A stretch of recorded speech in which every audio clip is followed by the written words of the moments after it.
Hey, what's up YouTubers, it's Down to Vape. Today we'll be taking a look at the Smok TF-RTA G2 and G4 in both silver and black. I was sent these units from Smok directly for review. Now let's take an up-close look at the box. These boxes are for the silver units, although the image on the front of them is for the black one. The only way to distinguish the color and model deck that is included is dependent on the sticker found on the left side of the box, as you can see. This is the G4 and this is the G2. Quad coil deck, dual coil deck. Also, this sticker will denote the color off on the side. Now let's take a look at what you get inside the box. This is the G2 dual coil. You get a nice smoke box, tank, extra glass, a silk kit pack to keep it nice and dry, vape band to protect the tank, manual, quality control card, get extra O-rings, top seal for the top fill, grub nuts, screws, and an Allen key. Now let's take an up close look at the tank itself. Just focus in.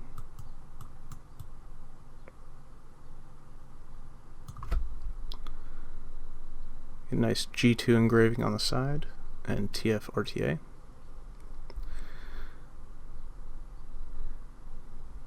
Airflow ring, relatively smooth. It's got a little bit of drag on it.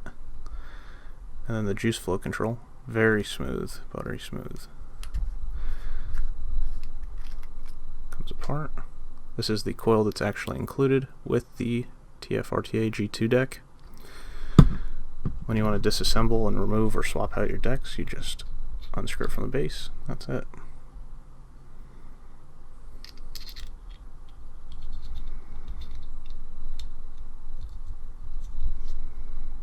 Two-post design, velocity style deck. Very large holes. You can fit some pretty decent gauge through it. These are 3mm coils that are included. I don't know if you could go much larger than 3mm with this deck. Maybe 3.5. I haven't tried to fit it yet. It has very good airflow. Has the TFE4 top style fill. And similar drip tip design. However, this one you cannot take apart to clean, which is a little bit of a bummer. And also on the G4 deck tends to heat up quite a bit.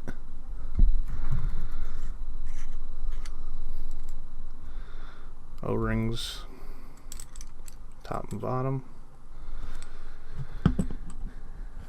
Now it looks like the way that they do the juice flow control in this is actually press fit. So you can't take this apart. It would be nice if you could actually take this inner sleeve out and clean it better, but you can't. Now I'd like to compare the 22mm Griffin, which I've been using a lot, and I really enjoy this tank as well. I'll compare the decks. My left hand I have the TF-RTA,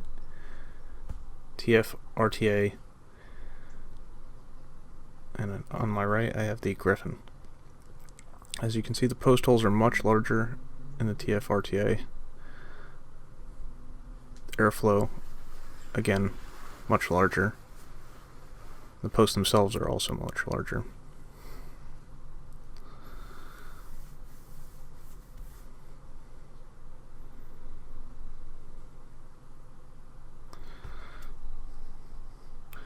Personally, between the two, it's tough to say which one's better. It's really all about how you like to vape. Either one is excellent.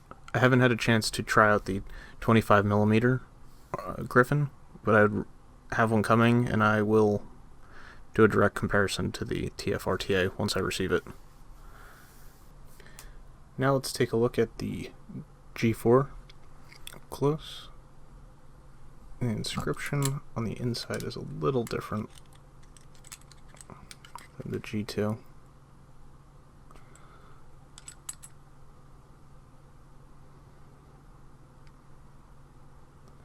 but not much.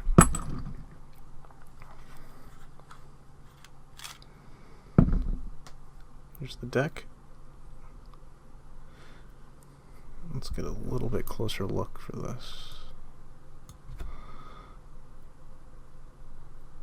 As you can see, the leads connect to the top and down here in the deck. It's a little bit tedious to build on. This is actually the coil that it came preloaded with, and it actually vaped pretty well. The airflow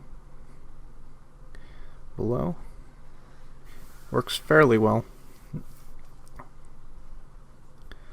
but overall I enjoyed the G2 more than the G4.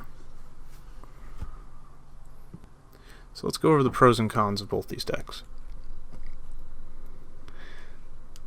So, pros. The G2 has excellent airflow, G4 has pretty good airflow.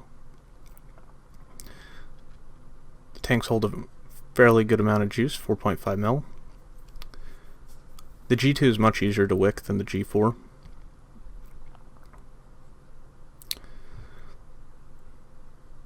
Juice flow control on both these units works very well.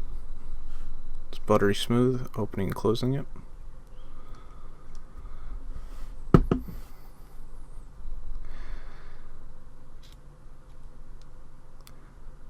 The anodized finish on the black one, which I'll be showing after this, is much better than the TF-V4 initially.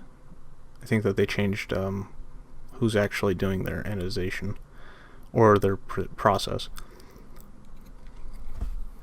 Let's take an up close look at that finish on in the black style.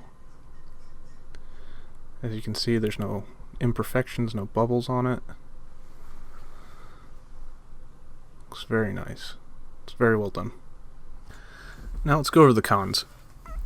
The drip tip that's included with these units doesn't come apart like the TF-V4, where you can actually unscrew the top. So if you get juice stuck in between here, you can clean it out a lot easier than just blow it out when you open up the airflow on it. It's not a huge con, but something to think about. If you already got a TF-V4, you can just swap the tips. Now when these units are fully assembled, I've noticed, now it's either the seal between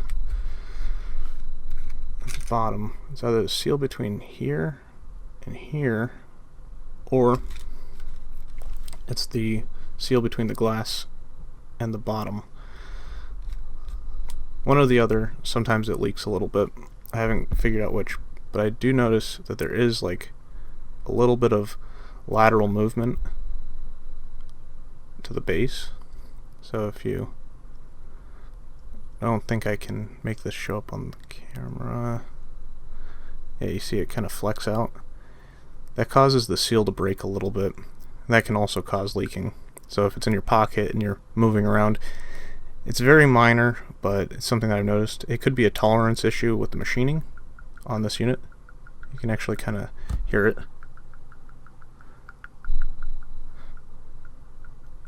If I keep going. But the black units that I received don't have as much of that lateral movement on the unit. So hopefully it's not something that's going to plague these units, but something to think about. Another con for the G4